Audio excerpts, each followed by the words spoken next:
Hey everyone, the Trudeau Liberals are hell-bent on maintaining their stranglehold on power in this country and getting another term in 2019. And how they're going to do it? Well, you've seen all the examples. They're buying the media and they're buying votes from everybody. And how are they buying it? Well, with your money. And if they're not using money, well, they're using political language or legislation to give non-citizens or even illegal immigrants or even some of the legal migrants that aren't quite Canadian citizens as of yet, or the expats who don't even live in this country, the ability to vote for the Liberal Party of Canada to keep them in power for another term. Headline of the Toronto Sun, Lily, Trudeau clears way for expats to vote in Canadian elections. It's been reported by Brian Lilly, January 1st, 2019. My mother reacted as if I had just asked whether aliens had visited. In fact, all I had done was ask her if she had ever voted in an election in Britain in the 50 years since she left. Why would I, she asked. My mother left Britain for Canada in 1968, and other than short visits back to see her family, she lived in Canada ever since. Britain doesn't currently allow expats to vote, but Canada just passed a law allowing that, and I wanted to gauge her reaction. She thinks it is silly. So do I. I'll say more than silly. Silly? That sounds like something, big deal. Now, for me, it's a lot more than just silly. Until Mr. Justin Trudeau passed Bill C-76 through Parliament, a Canadian citizen living in another country could not vote if they had lived outside of Canada for more than 5 years. There were certain exceptions for people posted overseas, but generally, if you were gone for more than 5 years, you could no longer vote. Unless, of course, you came back to Canada. Canadian citizens have always been able to come back to Canada and claim their right to vote in person and by residing here. The rules were even upheld in a court challenge with the Ontario Court of Appeal, ruling that the 5-year rule upheld the social contract. I love they bring up the social contract.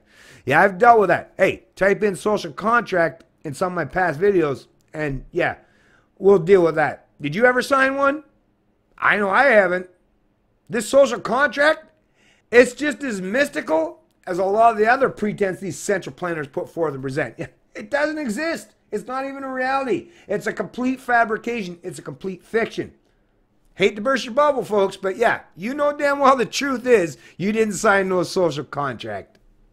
Permitting all non-resident citizens to vote would allow them to participate in making laws that affect Canadian residents on a daily basis, but have little to no practical consequence for their own daily lives. Justice George Strathy wrote in the 2015 ruling. Trudeau is throwing that out the window and allowing the millions of Canadians living abroad to have a say in how Canada is governed, even if they haven't lived here in 50 years.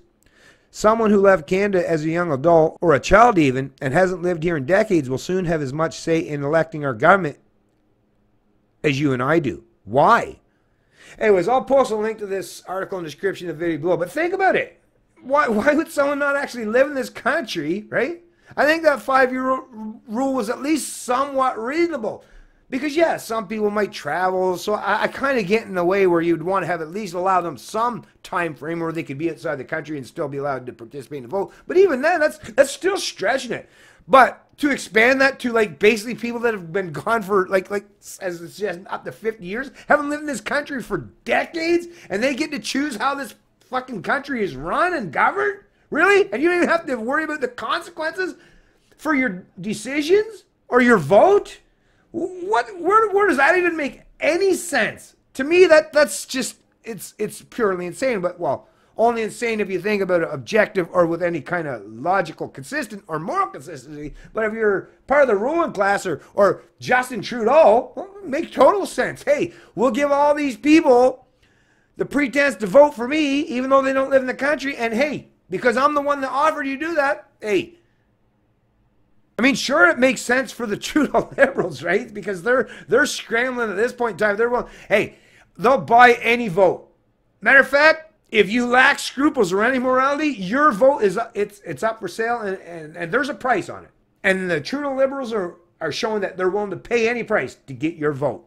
I mean, the onus is on you to reject their bribes, but I also recognize that, yeah, that would also require that people are completely moral and objective in their decision-making processes.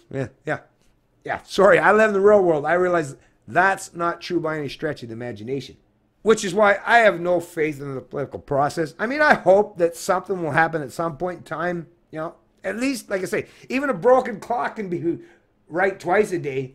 Maybe even Maxime Bernier and the People's Party of Canada can affect enough of the minds of the masses in Canada that we can kind of get away from this top-down central plan authoritarianism. But I still, I don't, I hope for the best, but I'm still always expecting the worst and preparing for either case or either scenario.